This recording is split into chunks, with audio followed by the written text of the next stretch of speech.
Onivia, League of Legends highlights. Yep. Oh, wow. Okay, so that's just lane dominance.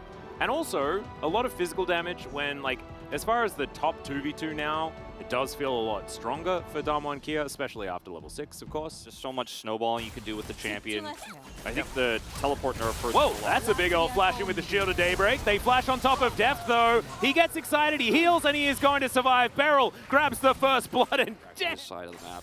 Then stays to the left of it here, although... Yeah, in they go. They get the flash to get that stun down, and now King. And yeah, it doesn't help you if everybody's in the mist. And that is going to be first blood going to Canyon. Zeka also getting taken to land the rest of them, but doesn't actually go for it. And actually, that was the last one. So I tell a little bit of a lie here as Pyosic's going to get the mini stun. That's a very easy follow-up kill for the Lee Sin. Once again, Pyosic in the perfect position as Beryl just wandering back towards Kellen, and Canyon taking all of the neutral objectives on the map. This is once again Pyosic playing towards the lanes a little bit more, although I guess Canyon did manage to get that kill top lane, so maybe I am just telling a little bit of a lie. It's, okay, it's Beryl going in. Super Mega Death Rocket to come forward as well. Kellen taking a lot of damage. Canyon's going to move on over, though, as yet taking the lead appropriately, because it could be that they don't know that there's a Showmaker and a Karma here in the back line. Of course, that Karma being Kellen, as they do go for the engage. They were baited in completely as the kickback onto Bertle is to try and save the rest of them. As Pyosic eventually flashes his way out. They don't land the Paddle Star, though, as Zeka dives on in.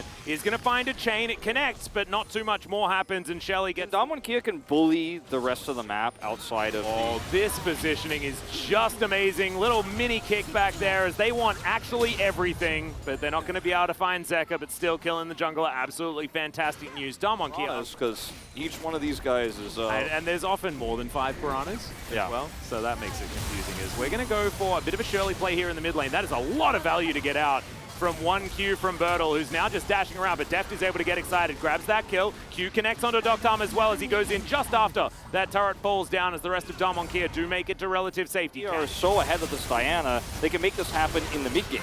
Well, in the meantime, there's a fight going on here towards the bottom side of the map as Canyon has found King, and let's see whether King can win it. He can't, as that is going to be Showmaker tidying it up. Canyon has a Zhonya's Hourglass. Exactly what their objective was. DRX have to walk away with the tails between their legs. There's no control here whatsoever on the map anymore against this Zoe, who can roam free. A Diana. On Doctarm gonna have to just be a curtain call in this game as DRX are looking to deny, and they should be able to do so. With Chompers here, Canyon can't get in. Solar Flare is gonna connect. Zap as well. That gets Deft out of there, and he's excited. Bubble is going to connect onto the Lee Sin, but like that's kind of it. Otherwise, it's all stuns. And you should never get caught by that as the AD carry unless you're really in a bad spot. Yeah. As now Canyon taking a bit of damage here, but Bertle is going to dive on top of the Leona. Not exactly a target you want to dive onto, as Pyosic is going to lock down so much damage onto Bertle, and now all of them taking so much. The Super Mega Death Rocket was massive as Deft gets excited. Moonfall comes in, but Canyon, that's going to be the last thing he sees as Deft's Jinx is excited, and DRX are looking for a Baron. It's the Deft Jinx plot armor every single time, Atlas, and once again, W5D2 pushing forward, but there's no real objective here. They're just trying to get this turret. It's the Wolf turret, right? It's the turret you got to get rid of as Zoe so she can start opening up the map. So this has been their focal point, but it cost them an inner turret. It's cost them now 2 team fights here, and DRX will not just fall over and die here. They will turn, they'll flank. They've got Zeka on these angles. Pyosic's kick was fantastic, and they're burning down this Renekton so fast each and every time that Bertle just isn't really able to set up for these fights. He's just a meat shield, and he's burning down quickly. With this win in this fight, DRX should be able to secure not only the Baron, but their second Drake of the game. And DRX are actually now in the driver's seat for the first time in this series. And this is exactly the same Drake cadence that we saw in the last game as well. It was like Soul Point, and then all of the others went to the other team. Actually, no, it wasn't. It was 2 Drakes aren't being alive anymore. There's Deadly Flourish, not going to be followed up on or anything like that. Eclipse, a hell of an ability. There's Gwyn pushing with Baron buff minions in the mid lane. You have to respond to that. And this 4-1 is working out so brilliantly here. The inner turret in the top lane is already gone, so King can head up there. He does not, however, have teleport. So they're just going to split this mid and bot.